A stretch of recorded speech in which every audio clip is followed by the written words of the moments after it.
izin Bapak Kiai. Bismillahirrahmanirrahim. Assalamualaikum warahmatullahi wabarakatuh. Alhamdulillah, saya telah diperkenalkan dan perlu diketahui terlebih dahulu Bapak dan Ibu sebelum saya melanjutkan untuk menyampaikan materi.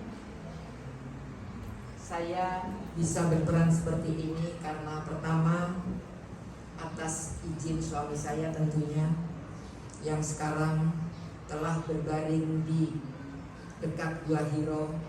Beliau dipanggil Allah di tanggal 27 Ramadan tahun 1440 Hijriah ketika kami sedang itikaf di Masjidil Haram.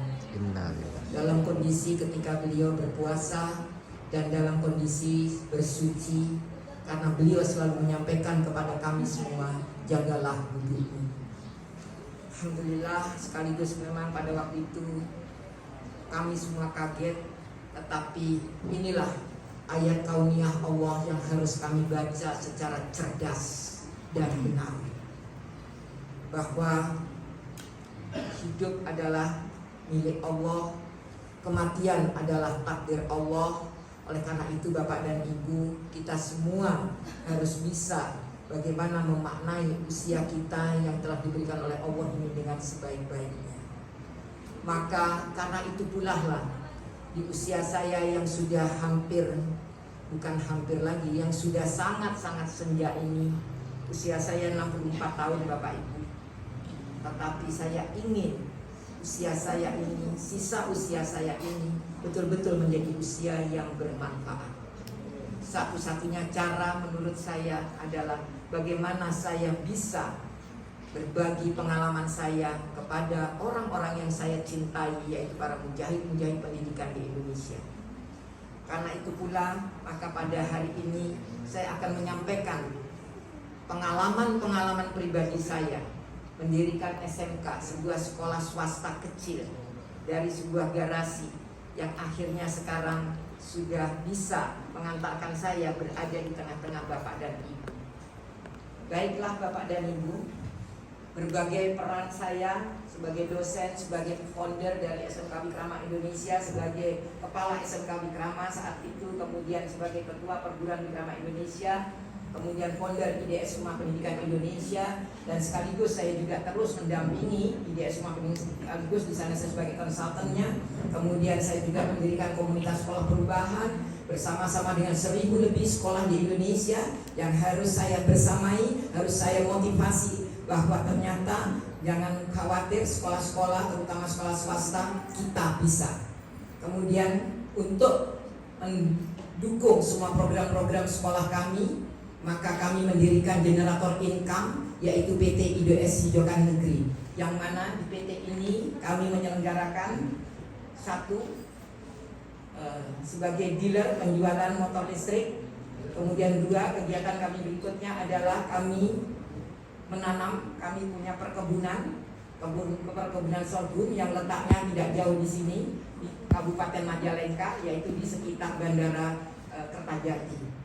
Insya Allah itu juga merupakan sumber-sumber pendapatan yang bisa menjadi generator income, sehingga pendidikan di bawah yayasan kami tidak perlu harus bersusah-susah atau harus berharap dari pendapatan dari para orang tua.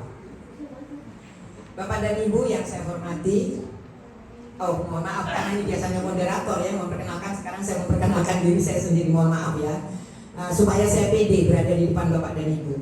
Alhamdulillah Bapak dan Ibu, media Indonesia memilih saya sebagai satu dari 21 wanita Indonesia yang mewarisi semangat Kartini mewarnai zaman. Tahun 2010 di sana ada calon astronot Prativi Sudarmono, kemudian ada semuanya, salah satunya adalah saya yang saya tidak tahu dari mana saya dinilai seperti itu. Baik, kemudian alhamdulillah di tahun 2012 saya terpilih sebagai kepala sekolah berwawasan lingkungan terbaik tingkat nasional tahun 2012. Saya ditanya kenapa Bu Ita kok sangat concern dengan lingkungan. Sederhana jawaban saya, semoga saya dengan membiasakan anak didik saya cinta lingkungan, maka mereka akan cinta kepada penciptanya. Kalau mereka cinta kepada penciptanya, insya Allah sang pencipta akan cinta kepada kita juga. Itu cara berpikir saya saat itu, sederhana saja. Kemudian Bapak dan Ibu, alhamdulillah, karena seperti itu maka sekolah yang saya pimpin dari garasi, maka pada tahun 2012 tersebut mendapat penghargaan sebagai sekolah adiwiyata mandiri yang sebelumnya sudah menjadi sekolah green school, lalu sekarang akhirnya menjadi adiwiyata mandiri. Dan kemudian saya juga mendapatkan penghargaan dari kementerian-kementerian atas prestasi saya memimpin sekolah, membawa sekolah yang bisa, yang konon katanya bisa mengubah karakter murid-murid saya menjadi karakter murid-murid yang cinta lingkungan. Kemudian pemikiran-pemikiran saya tuangkan dalam sebuah proposal, kemudian saya ajukan. Ketika itu saya diminta oleh Kementerian Lingkungan Hidup terkait dengan masalah lingkungan juga, maka saya terpilih dari seluruh kepala sekolah di Indonesia, mulai dari SD sampai SLTA. Saya mewakili Indonesia di dalam diskusi roundtable discussion di markas besar Uni Eropa di Brussels.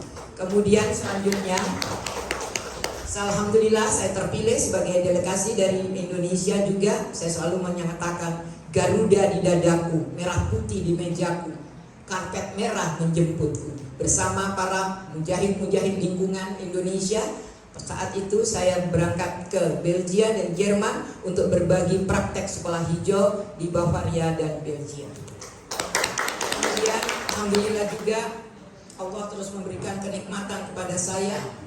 Maka pada tahun yang sama saya diberikan hadiah oleh Gubernur Jawa Barat. Saya diminta untuk belajar tentang benchmarking and relation study di Jepang tepatnya, karena tidak hanya kota Tokyo tapi beberapa kota di Jepang. Di sana saya melihat bagaimana proses pendidikan, ternyata pendidikan yang saya kembangkan di SMK Wikrama hampir mirip dengan yang ada di Jepang. Bangsa Jepang lebih Islami daripada kita yang Muslim di Indonesia, Bapak dan Ibu. Kemarin bulan Desember kemarin saya juga baru pulang dari Jepang. Saya di sana tinggal sekitar hampir 1 bulan. Saya juga banyak belajar bagaimana masyarakat Jepang begitu jujurnya, begitu menghormatinya terhadap pihak-pihak lain. Mereka siap menjadi pelayan-pelayan yang luar biasa. Dan saya sangat iri dengan sikap-sikap ini. Saya mimpi bahwa suatu hari di negeri yang saya cintai ini, di mana umat Islam terbesar, umat Islam dunia terbesar berada, saya ingin betul-betul bagaimana kejujuran itu betul-betul terjadi di negeri kita ini. Jadi tidak ada lagi keluh kesah seperti disampaikan oleh Pak Kiai tadi. Bagaimana negeri ini seperti ini sekarang. Mudah-mudahan dari tangan Bapak dan Ibu lah, dari pemikiran-pemikiran Bapak dan Ibu, dari orang-orang suci yang hari ini hadir dalam ruangan ini, semoga lahir anak-anak bangsa yang suci, betul-betul suci Bapak Ibu, insya Allah. Selanjutnya, alhamdulillah perjalanan saya rupanya masih terus. Saya diminta lagi pada waktu itu konsep-konsep pemikiran saya bagaimana mengembangkan konsep pendidikan, mengubah atau membangun karakter, khususnya karakter cinta lingkungan. Maka saya dipilih sebagai salah satu delegasi Indonesia lagi di UNESCO. SMK Wikrama Bogor akhirnya ditetapkan sebagai sekolah model UNESCO bidang lingkungan, yaitu SDGs, dan saya berbicara di sana di markas besar UNESCO di Paris. Kemudian di sana juga ini ada counter di mana di situ ada SMK Wikrama. Ini tulisan SMK Wikrama Bapak Ibu. Di sana saya berbicara bagaimana bangsa Indonesia melalui dunia pendidikannya, insya Allah kami siap menjadi paru-paru dunia. Saya katakan kepada dunia, jangan khawatir, insya Allah Indonesia tetap bertanggung jawab menjadi negara yang insya Allah menjadi paru-paru dunia. Karena kami mayoritas umat Islam. Itu janji saya. Janji saya itu ingin saya tagih sekarang kepada Bapak dan Ibu, para muslimin muslimat Indonesia yang luar biasa ini, yang kebetulan atau secara, saya kira tidak ada kebetulan, yang betul-betul telah dipilih oleh Allah menjadi seorang guru. Bapak dan Ibu, saya juga tidak tahu, karena mungkin sepak terjang saya yang dinilai oleh banyak kalangan. Saya bukan seorang pebisnis, tetapi katanya saya adalah seorang entrepreneur. Apa itu seorang entrepreneur? Adalah seseorang yang mampu mengadakan sesuatu yang tidak ada menjadi ada, yang tadinya tidak bernilai menjadi bernilai. Katanya seperti itu. Maka saya dianugerahi oleh ITSMI Kota Bogor sebagai pengusaha muslimah inspiratif. Terima kasih ya Allah. Masih banyak lagi penghargaan-penghargaan lain, termasuk Kalpataru. Sebenarnya saya diminta untuk mengajukan biodata saya pada waktu itu, tetapi saya tidak mau karena apalah seorang saya belum banyak berbuat untuk negeri ini.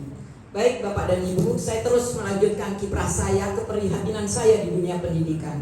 Maka pada waktu itu saya mendirikan SMK Wikrama. Saya mohon izin, saya akan bercerita tentang SMK Wikrama terlebih dahulu sebelum masuk kepada materi, yaitu guru inspiratif yang bahagia dunia dan akhirat. Saya akan bercerita dulu. Artinya, cerita saya ini mohon tidak dilihat sebagai riak, tetapi insya Allah saya hanya ingin memotivasi, saya hanya ingin mengatakan bahwa ini loh testimoni saya ingin bertestimoni Bapak dan Ibu. Baik, dengan semangat atas keprihatinan saya dengan dunia pendidikan, yang pada waktu itu saya pulang dari Amerika, saya melihat ya Allah, di pinggir-pinggir jalan ketika jam 9 pagi anak-anak berseragam putih abu-abu di kota Bogor sudah berkeliaran, kemudian nongkrong-nongkrong, kemudian di sana mengganggu keamanan umum. Saya sangat prihatin. Saya tanya, kenapa kalian ada di sini? Karena sudah tidak ada jam pelajaran lagi. Setelah saya tanya siapa kalian, kebanyakan mayoritas adalah anak SMK dan mayoritas pula SMK swasta. Terbesit hati saya, terketuk hati saya, maka saya sampaikan pada suami saya almarhum, Mas, izinkan saya mau mendirikan sekolah. Yuk kita bikin sekolah. Berdua, ketika saya menyampaikan ide saya ini, semua orang mengatakan, mana mungkin kamu bisa? Kamu seorang pegawai negeri, duitmu dari mana? Gajimu berapa? Suamimu pegawai negeri, suami saya dosen juga di IPB Bapak Ibu. Dari mana duitnya? Membangun sekolah itu perlu uang yang sangat banyak. Dari mana? Semua orang mengatakan begitu, tetapi ternyata Bapak dan Ibu, matematika manusia itu jauh tidak sama dengan matematika Allah. Saya hanya ingin mengatakan kepada Bapak dan Ibu bahwa ketika kita punya cita-cita yang baik, maka segeralah untuk melangkah. Saya segera melangkah Bapak dan Ibu. Saya mulai dari sebuah gudang KUD. Jadi saya pada waktu itu nyewa garasi, yang akhirnya garasi itu tidak dipakai lagi, tetapi dipakai untuk gudang pupuk KUD. Garasi itu terbuat dari dindingnya dari bilik dan kawat harmonika, ukurannya 4x7. Di sanalah saya memulai. Dari tiada menjadi ada. Ini Bapak dan Ibu, murid kami 34 pertama kali. Lalu kami berpindah ke tempat yang lebih baik lagi, yaitu di bekas sebuah villa, karena murid kami bertambah, pindah, dan inilah wajah-wajah mereka. Ini angkatan kedua, ketiga. Dan kini Bapak dan Ibu, bagi yang belum pernah hadir di Wikrama Bogor, inilah secuplik video SMK Wikrama Bogor. Selamat datang di SMK Wikrama Bogor, sebuah sekolah yang didirikan pada tanggal 8 Mei 1996 di bawah naungan Yayasan Pratama. Berlokasi di Bogor Timur, SMK Wikrama Bogor dibangun di atas lahan kurang lebih 6.000 meter persegi. Saat ini, SMK Wikrama Bogor memiliki 7 kompetensi keahlian yang tergabung dalam 4 bidang, yaitu teknologi informasi, ekonomi kreatif,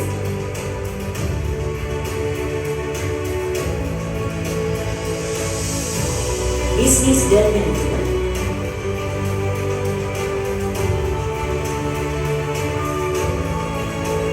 serta pariwisata.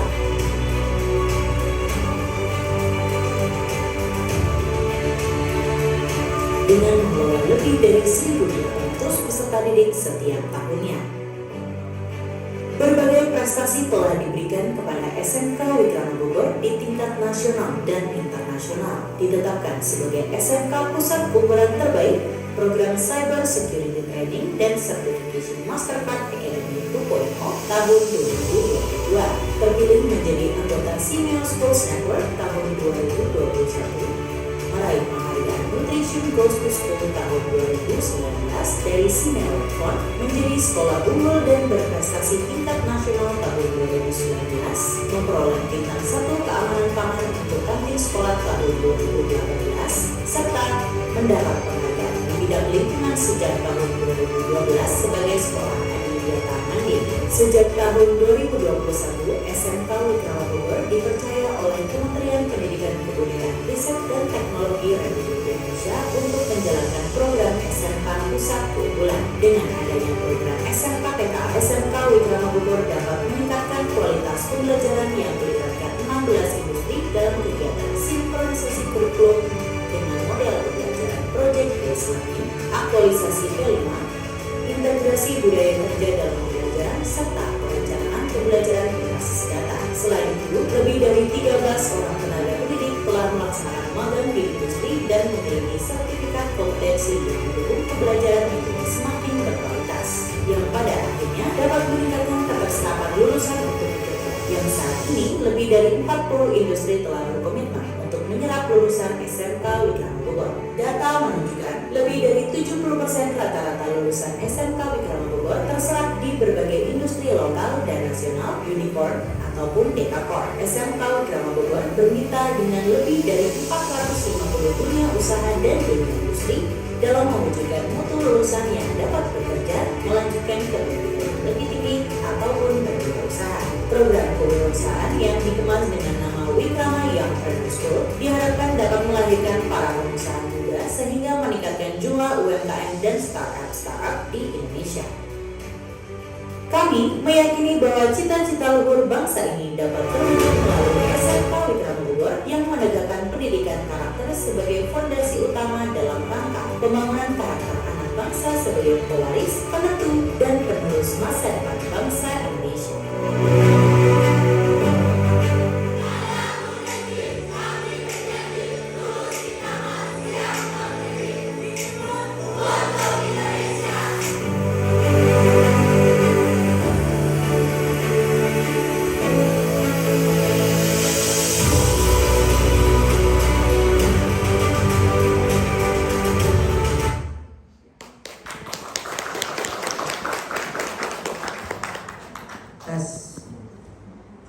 Terima kasih Bapak dan Ibu. Apa yang terbesit di benak Bapak dan Ibu? Luar biasa. Mission impossible waktu itu, but right now impossible. Pelajaran yang bisa kita petik adalah bahwa ketika kita diminta untuk melakukan sesuatu dengan diharapkan mendapatkan hasil yang baik, maka jangan pernah mengukur keberhasilan itu karena prestasi atau kemampuan kita. Jadi bagaimana? Kita harus meyakini bahwa hasil itu milik Allah. Tugas kita hanya mencandui proses, seperti yang disampaikan oleh Pak Yai tadi, bahwa surat Ad-Duha, bahwa yang akhir itu lebih baik dari yang terus, jangan sampai terus kita terus berproses. Allah telah memerintahkan kita untuk mencandui proses dan serahkan hasil itu kepada Allah, karena itu ranah Allah. Kalau kita mengukur keberhasilan sesuatu karena prestasi kita atau kemampuan kita, hati-hati, ada dua ini persoalannya. Kita bisa menjadi orang yang syirik karena kita telah melalaikan Allah.